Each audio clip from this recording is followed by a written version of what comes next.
Thank you so much for having me and for the introduction. It's a pleasure to be here. And please feel free to ask questions throughout the talk. Today, I'm actually going to deviate a little bit from my cancer biology work to talk about some of the single cell analysis techniques that we've been developing in my group and thinking about. So focusing on applications to neuroscience that we're rapidly taking back to clinical translational research questions. So I'll be talking today about how to use matrix factorization to interpret single cell data. And my lab focuses largely these days on computational methods for single cell analysis. And these have taken on sort of two primary branches. One is through matrix factorization, being led by Genevieve Stein O'Brien and Tom Sherman in my group. And the other is problems in how do you study transcriptional heterogeneity from single cell data, being led by Emily Davis, Marcia Sack, and Bam and Afsari in my group. So these are sort of two branches of our single cell analysis pipelines. And I'm going to be focusing today largely on the matrix factorization approaches. So what is going on when we have transcriptional data, be it bulk, be it single cell, right? If we think about what's going on in the cell, there's a number of different concurrent processes that are going on within a cell at any given time. There's a phenotype that cell has, which might be a continuous state, right? Age, like, I don't know, like cell transitions, things like that. There's a discrete cell type, right? Like, am I an immune cell? Am I a T cell? Am I a B cell? There's the spatial position of where that cell is located. And then there's some sort of transitional progression. And then there's state changes like cell cycle or metabolism. And all of these come together within transcriptional data. And what's so powerful about transcriptional data is it's really a combination of all of these features. And if you have bulk data, they're all convolved together. If you have single cell, these are somewhat resolved at a cellular level, but still some processes like the state, the spatial position, and continuous phenotypes are still going to be convolved together in your data. So if we think about the central dogma of molecular biology and what we're trying to do, right, in all of these things, is we're really trying to relate these sort of the high dimensional data we get from DNA to RNA to protein to what's the underlying biological process in the system, right? At the end of the day, we want to know what are the drivers of a given biological process. And in order to do that, you know, historically in bulk data, we were in a situation where, you know, we had tens of thousands of molecular measurements and maybe order 100 samples.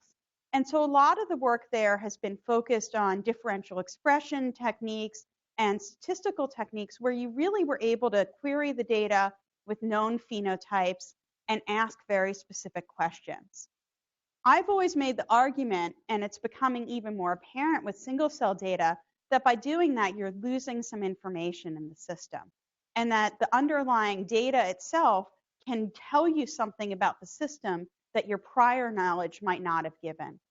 And now that we're at a point where our data sets are containing upwards of 1 million cells with large consortia like Human Cell Atlas, we're really getting to a point where we need to now let the data drive some of the questions that we're asking. And the data can inform new hypotheses about the underlying biology of a system that we might not have been able to get in a supervised type analysis. So I'm going to focus on transcription because, like I talked about, it's convolving all these signals, and that's been the focus of my group. But really, a lot of these apply to any of the other high-dimensional single-cell types that are getting out if you have continuous phenotypes that you're getting. So if you think about these technologies, you know, be it bulk, be it single cell, you get some sequence reads that you align and quantify, right, to specific genes. And at the end of the day, when you go to interpret the data, what you end up is some matrix of genes by conditions, right? And your goal is to say from that matrix of genes by cells, by samples, whatever your conditions, what's the underlying structure in that data that's giving you information about what's going on. And we're fortunate that in mathematics, this problem has been well solved for a number of years in math and computer science, where there's low dimensional representations. There's different forms of matrix factorization that let you find low dimensional representations of the data that give you an easier mode of interpretation of the underlying structure than the higher dimensional data that you're given of the whole genome, RNA seq, and single cell data. And one of the things that a lot of people and a lot of the literature has really been focused on is picking a method and really doubling down on it and talking about my method's the best, right? And I have my bias. You know, I wrote COGAPS as a non-negative matrix factorization. But I think that it's really set the field back in terms of data interpretation because everybody comes up with their own algorithm. They name it something slightly different. They have a different fancy name for their outputs. And it makes it very hard as a field to compare what the outputs are and to then convey to collaborators, hey, here's sort of the commonality. Here are the different features that we're learning. So broadly, matrix factorization, I'm going to focus on linear techniques because that's what my group does. But you can apply this to nonlinear techniques like autoencoders as well. So these factorization approaches largely are divided into three major classes. There's principal component analysis, independent component analysis, and non-negative matrix factorization. So principal component analysis is aiming to find the maximum separation and orthogonal conditions between your data. Independent component analysis is looking for statistically independent features. And non-negative matrix factorization is looking for dependent features where the matrix elements are all non-negative. At the end of the day, regardless of which approach you use, you get out two matrices. And one of the things that we want to argue for is coming up with standards of how you visualize the data coming out of these two matrices and how you quantify performance so that way you can really start to think about, can we compare across methods? How are we learning? What are we learning from the data in ways that you can't do if you're doubling down on one single method? So there's two matrices. One is going to be genes by some lower dimensional representation. We call it patterns in our case. Other people use the term factors. There's a number of different components. This matrix we call the amplitude matrix. Again, there's a number of different names for it, the weight matrix, the loadings, what, you know, call it what you may. We refer to it as the amplitude. And this gives you a set of how are the genes correlated or how are the genes being co-used in different low dimensional representations. So this is typically what you would use for gene set discovery, pathway analysis, or biomarker discovery, where you're really trying to find what are the relationships between the genes. And that's as opposed to the second matrix, which is the pattern matrix. That gives you the relationships between the samples.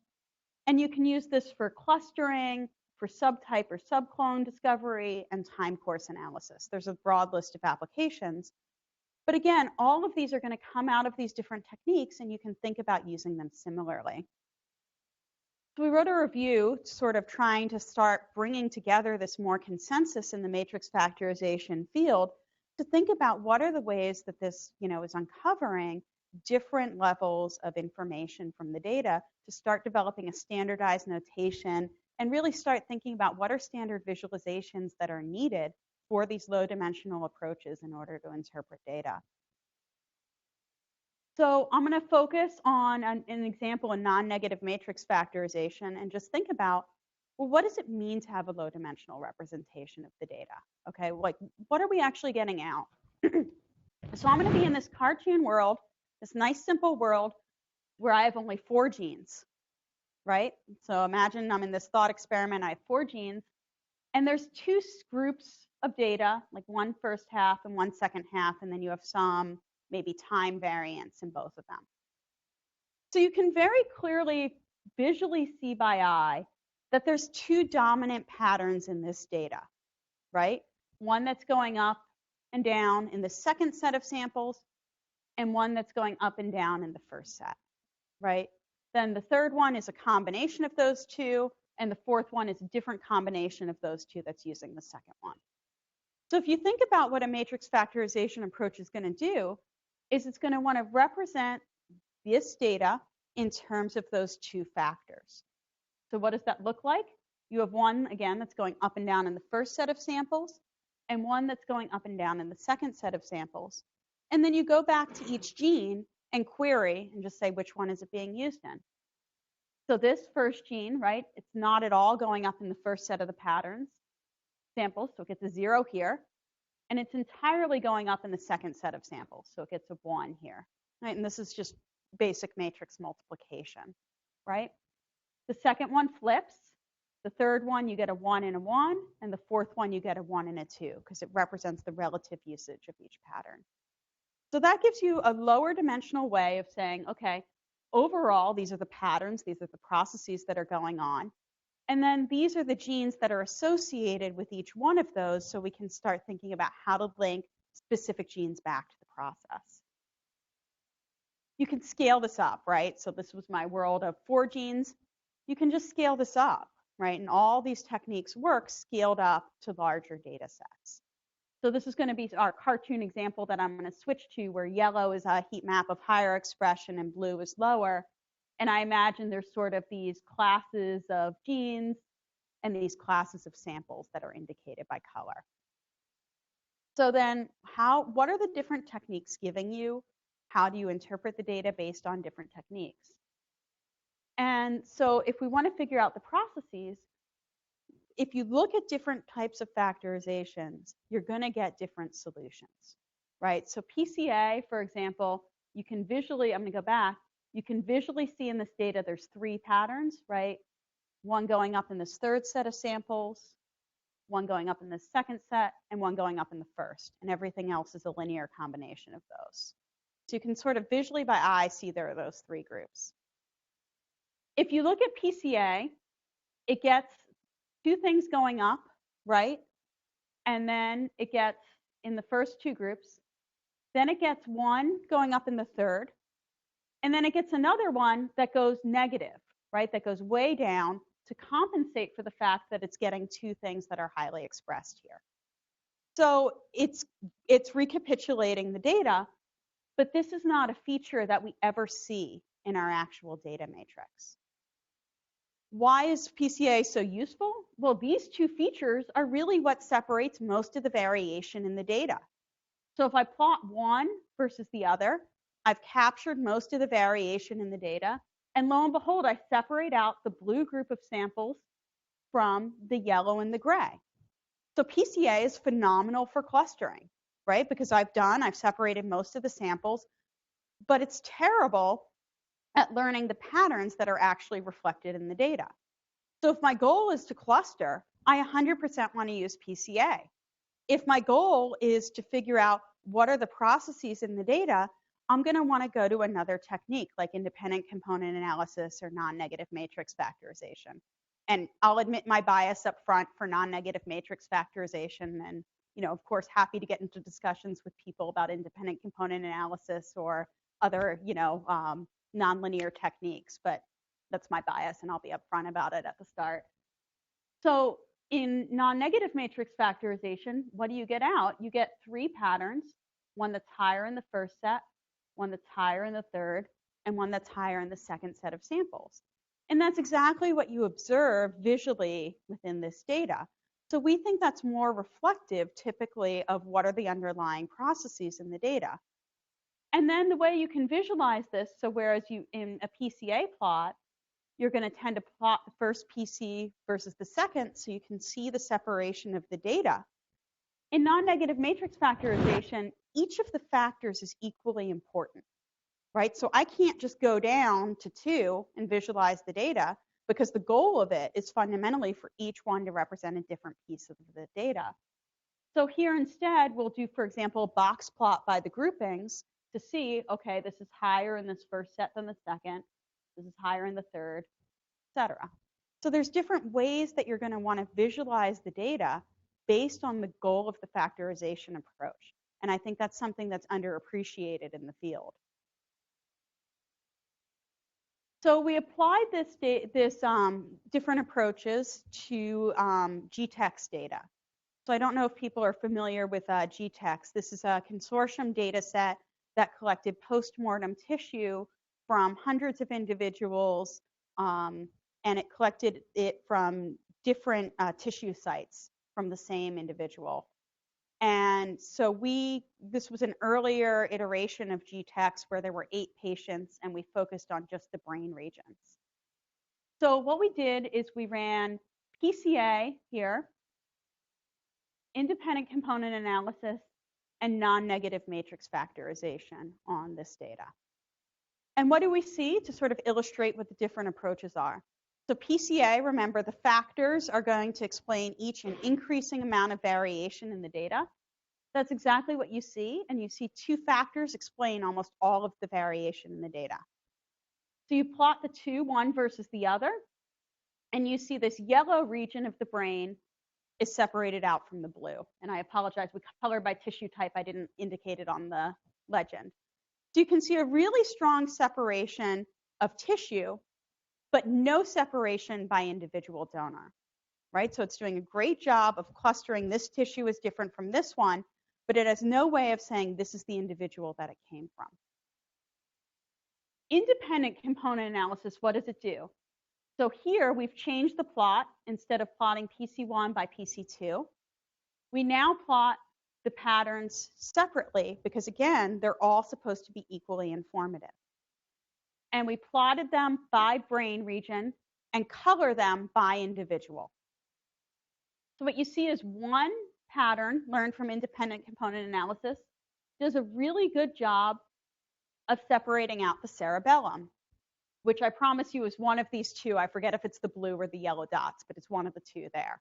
So you're getting the same separation of tissue, and at the same time, another one is separating out 2 individual donors, right? So you get one signal that's positive for one donor and negative for another. So that's suggesting that the gene weights are just flipping directions between those 2 individuals. If you look at non-negative matrix factorization, you again get the separation of the same brain region, but now, whereas you have one pattern that separates the individual, because of the non-negativity constraint, you get out 2 separate patterns that separate those individuals. So whereas the gene weights are going positive and negative here, the gene weights are all positive here. So what's the advantage of one versus the other? This probably is giving you a simplified structure, right? Because you only have 2 patterns, and you're seeing that interrelationship. This lets you account for the fact that there might be different genes that are being used between those individuals, where you have some genes that are shared and some genes that are different. That's lost in this. So again, we would argue it's not that one approach is right. It's that all of these are giving you different insights into the data. And we think when you're doing unsupervised learning, you really need to think carefully about what the underlying assumptions of your model are, and maybe try multiple methods, because they're all going to give you different pieces of information about the data, right? We see separation of 2 brain regions in PCA, and we only see separation of 1 in these other approaches. So it's not that one is right and one is wrong, it's that they're all giving you different aspects of the data. So I'm going to jump now to single-cell RNA seq, right? So there was bulk, and the goal in bulk is, can we deconvolve? What are the different signals that are going on, and how are they occurring? The goal in single cell is now, can we find cell types that are in common and shared, right? So it's almost the same problem. It's just focused from a different direction, right? Instead of being focused on deconvolving, we're now focused on putting things back together a little bit. So again, we want to figure out what are all of these features from the single cell data that we're learning. And this was a collaboration with Seth Blackshaw and Loyal Goff at Johns Hopkins. And they were very interested in retinal development, because the development of the retina is a simplified model for the whole development of the central nervous system. So it gives you, and the cell types and the progression of cell types in the development of the retina are very well defined. So it gives you a really nice system in order to really baseline some algorithm development, learn, some new cell types that might not be in this progression, and also serve as a model of central nervous system development. So they collected 125,000 single cells within developing mouse retina at several embryonic and post-embryonic developmental time points, and then did clustering analysis and hand annotated the different cell types in the retina from this data set. So we have a sort of reference cell types based on standard gene markers, and then we have the ages are known a priori. So we wanted to see what else can we learn from these data, because what's really critical are the transitions between these cell types that are totally lost in this clustering analysis, right? We don't see the relationships, we don't see the biological processes in this data. So my group's developed a Bayesian non-negative matrix factorization algorithm called COGAPS. So I'm going to be biased and, I'm going to put my non-negative matrix factorization hat on now and say, of course, this is the best approach to use on these data, in spite of my real beliefs. And what this algorithm does is we have a normal prior on the data. The likelihood follows a normal distribution, which, again, for single cell, we need to do a little work there.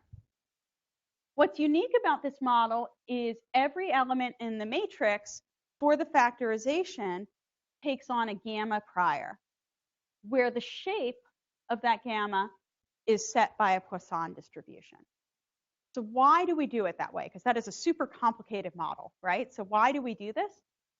What we found is that if you think about a gamma distribution, right? So when this parameter is small, your data is going to tend to be, your parameter is going to tend, it's going to look like an exponential. So if you think about an exponential distribution, it's really constrained towards 0. So you get a sparsity constraint. When this shape parameter gets larger, what happens is the data becomes more smoothed out. Your gamma sort of starts to look like a normal distribution with wider and wider variance. And so you're actually constrained away from sparsity. So as opposed to a standard sparse non-negative matrix factorization, which is going to typically have a uniform sparsity constraint on it, we think that this is giving an adaptive sparsity constraint that lets you learn different levels of sparsity for different genes to model the fact that some might be really expressed in all conditions and some are not going to be. And it's learned directly from the data. So we applied it to this retinal development. Now I've gone from the fancy, spinning picture to a two-dimensional map so that it's a little bit easier to see. So we applied this approach to this data, and lo and behold, we found one pattern that distinguishes one group of cells. Turned out those were the rod cells. We find patterns for all the different cell types as well. I'm just highlighting rods because it's clear. We find another one that shows up across several different early cell types. And when we look at it, it turns out that that's actually an enrichment in the cell cycle genes. And so what's going on is the cell cycle is very tightly synchronized early on in development. And as the cells develop different fates, each of them goes on their own cell cycle progression, and it gets more heterogeneous. So we were actually able to apply our earlier heterogeneity tool to quantify that as well. But it was nice that it showed that the cell cycle was coming up in early stages and then falling off later. We see other transitions, for example, during neurogenic states and cell cycle. And we find patterns that are associated with all the different cell types, some that are associated with age. The other thing that was cool, so in the projection I showed you before, we removed this group of cells because they were all doublets, right? So it was found that they were all doublets. That means there's 2 cells accidentally there instead of 1 for single cell data. And what was cool was every single doublet that we found, it turned out was a combination of 2 of the patterns.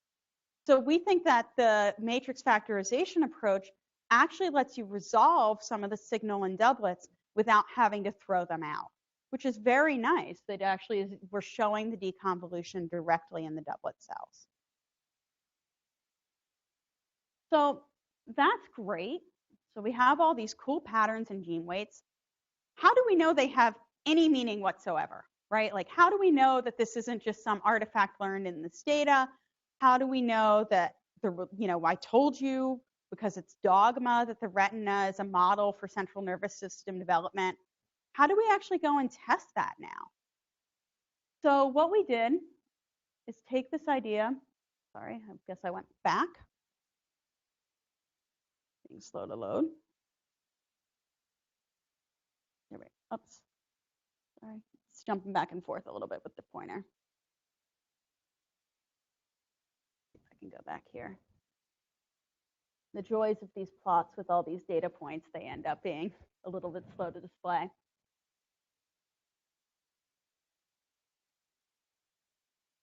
So I'll sort of talk through it while it comes up. There we go. So the idea was, okay, we learned all these patterns in one context, right? But we really care about, okay, how real are these, right? How preserved are these? This is a mouse development. How much does it relate to human? How much is the biology of the gene weights that we're learning technology dependent? How much does it relate to central nervous system development? We have all these millions of questions that we want to ask now that we found these patterns. So the idea is that we wanted to do a transfer learning approach to see how much does what we've learned in one context relate to what we see in another context. And our hypothesis is that the biologically relevant patterns are going to be preserved across multiple data sets, whereas the technical patterns won't be, right? They'll fall out. So things that are related to read depth or other technical biases in the data will fall out. And the other thing is that if we see something in one data set that's really well annotated that we found in our original data set that isn't, can we learn something and borrow information from a new data set to query what's going on in the patterns that we weren't able to interpret in our original data? So that's some of the concept. So what we do is we get all these different patterns of gene weights, and we like to think of them as lenses, right? So we're going to get these different patterns of gene weights. Each pattern forms a lens. We learn this in one data, which will be our retinal data set.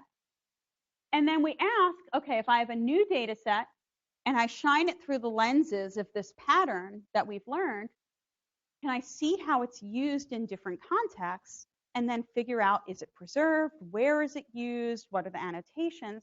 And try to learn more between the systems. So this is an approach that's on bioRxiv, developed by Genevieve Stein-O'Brien and Brian Clark. And it's available. It was just released on Bioconductor today. So if folks want to, the software's out there. And so I'll give you some examples now. So how did we use this? How did we benchmark it? And how do we sort of start using this to explore the data? So one thing that we did is we took our developing murine retina data set, and there was a mature retina data set that was available. Ours was using 10x. This data set was using Seek. And we asked, okay, so we have these developing patterns. This is a mouse retina, but it's all mature mice, right? So it's a characterization of the mouse retina in adults. So what's our hypothesis? In this case, the cell types, right, the patterns that we learn that are associated with cell types and mature cell types, we should still see in the adult, whereas the early developmental phenotypes, we shouldn't, right, because this is an adult.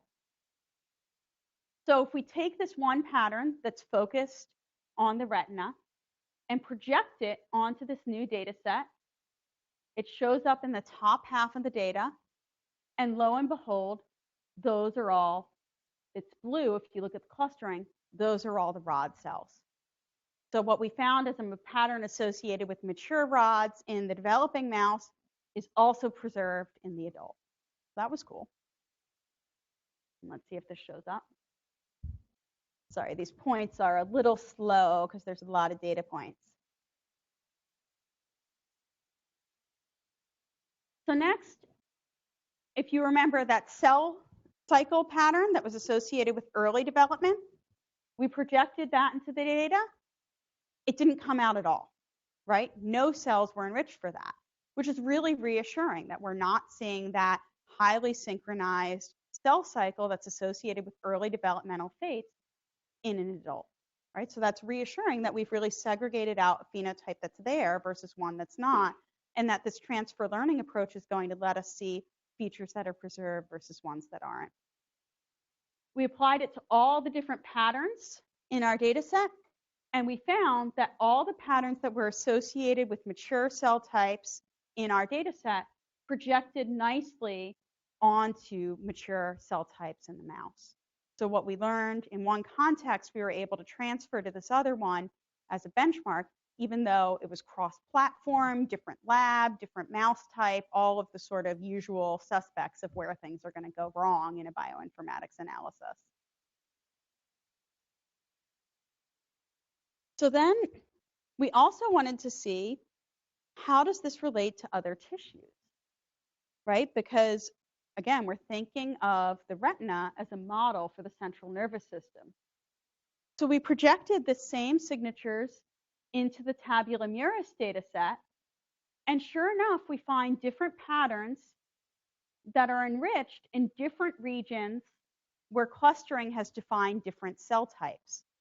So we find that what we learned about different cell types in the retina are preserved in different cell types throughout the mouse. And if you look at the genes, the ones that are coming up make sense, and there is some preservation of those cell types. One thing that was cool, there was one pattern that we couldn't explain in our original data, and it showed up in exactly half of the cells in our original projection space. So we went to the tabula muris data and looked at the annotations and saw what was it enriched in. Sure enough, it was enriched in sex, right? So whether it was female or male. And so in our system, the mice were too young to sex. So we didn't have the information about that. So we were able, by going into the tabula muris data and seeing this separation, right? We were able to say and go back and say, okay, we had this annotated. We could use the pattern to figure out what was separated, and then go back to our original source data to say, oh, of course, that was sex. And when you look at the gene marker, it comes up with a gene marker for sex differentiation, which is reassuring. But you have to kind of, it gives you a little bit of a way of exploring your original source data through a new data set that you've projected it into. Let's see if this comes up. So that's great. We went mouse to mouse. But we also want to know how much is development preserved across species, right? Because it's well known that a lot of these processes in development are very highly conserved across species. So we went to a human data set of the developing retina, and we saw the early cell cycle changes were preserved in the human data, and the mature rod pattern, terminal retinal RGCs, I'm sorry, this is where my biology on the neuroscience is weaker than it is in cancer. But we also saw that the mature cell types were preserved mouse to human. So these gene weights that we learned in the mouse were preserved in the human, and some of the transitional patterns as well. They also had human bulk RNA sequencing data from the developmental time points, as well as the single cell.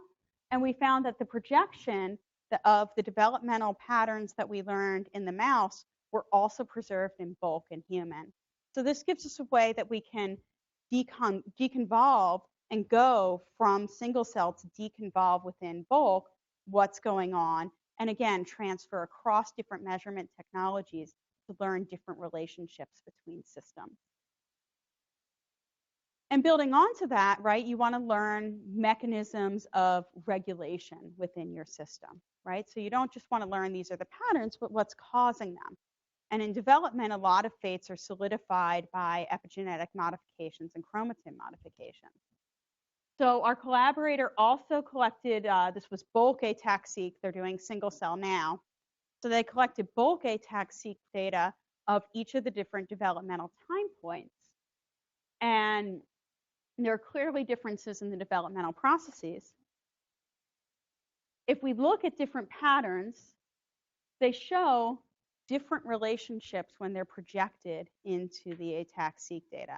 So we're working on now interpreting this a little bit further to figure out what's the relationship between the developmental data sets and where are the cases where this is preserved versus where are the cases where it's really not, to figure out what's the rules of epigenetic regulation in the data.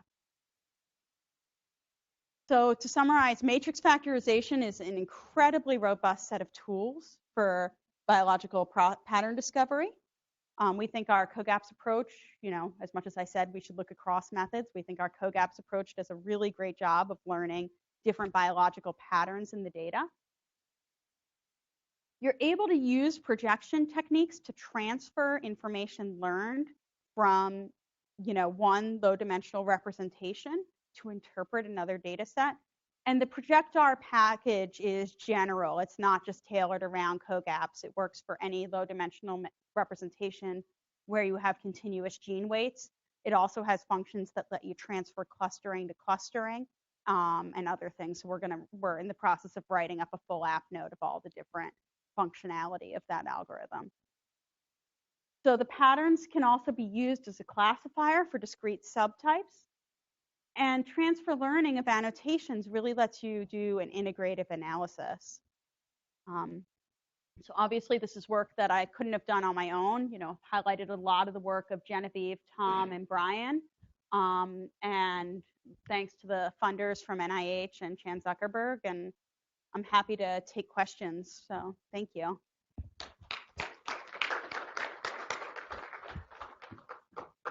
Who wants to start?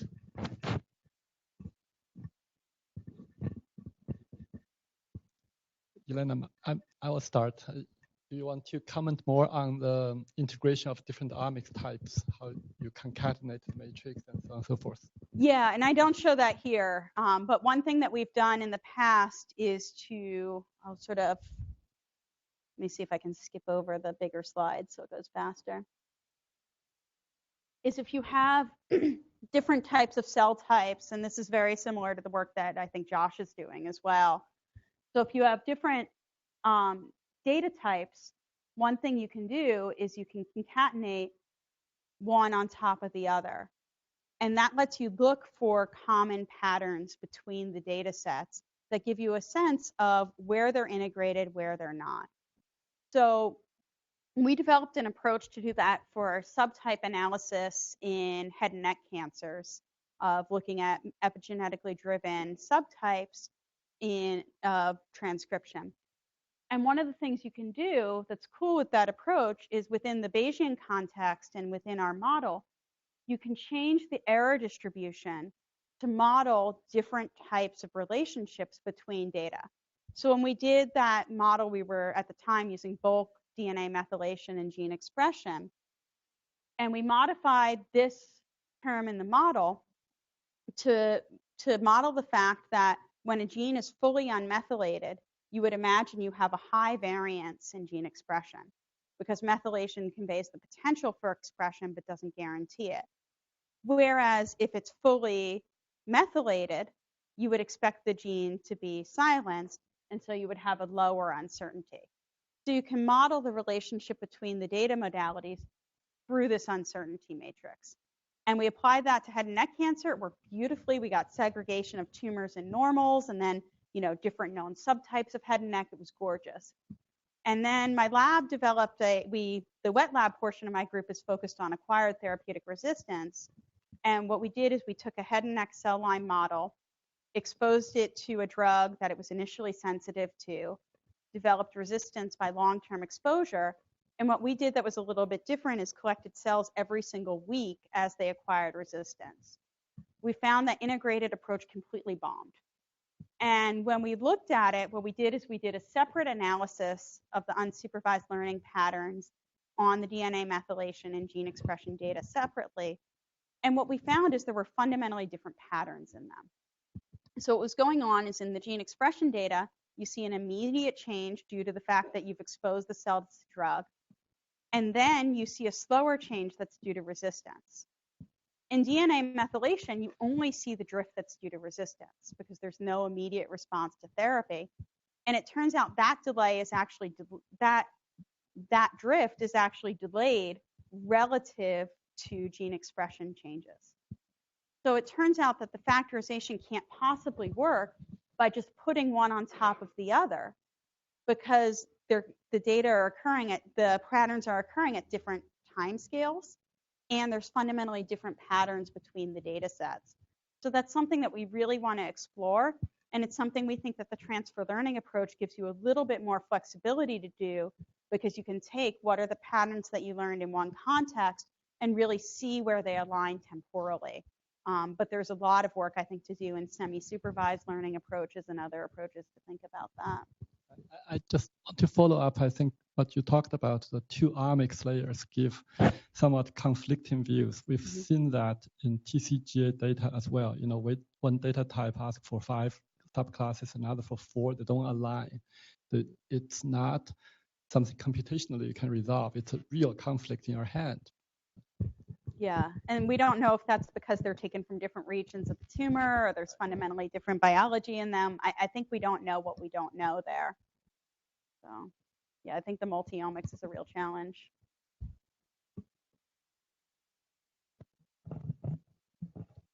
Thanks. I have a scratchy voice right now, so I definitely need the microphone. Thanks. That was a really great talk. You do a really great job of intuitively explaining how your methods work. I like how you use the gamma distribution to more flexibly model different levels of sparsity in the data. And I was wondering, when you went on to Project R, does that also take into account potentially different patterns of sparsity in the different data set, or is it simply using the linear combinations from the patterns? That's a great question. It's simply using the linear combinations of the patterns, and that's, you know, one thing we want to do is think about if you use those as the basis in different semi-supervised learning models, right? Like, do we want to put these back in, you know, as fixed patterns in our matrix factorization approach? How does it compare? I think that's absolutely something that we need to be doing. The advantage of the linear combination is it's a whole lot faster than the Bayesian sampling. So it gives us a quicker way of looking, but you're 100% right. That's an area that is ripe for exploration. Anyone else?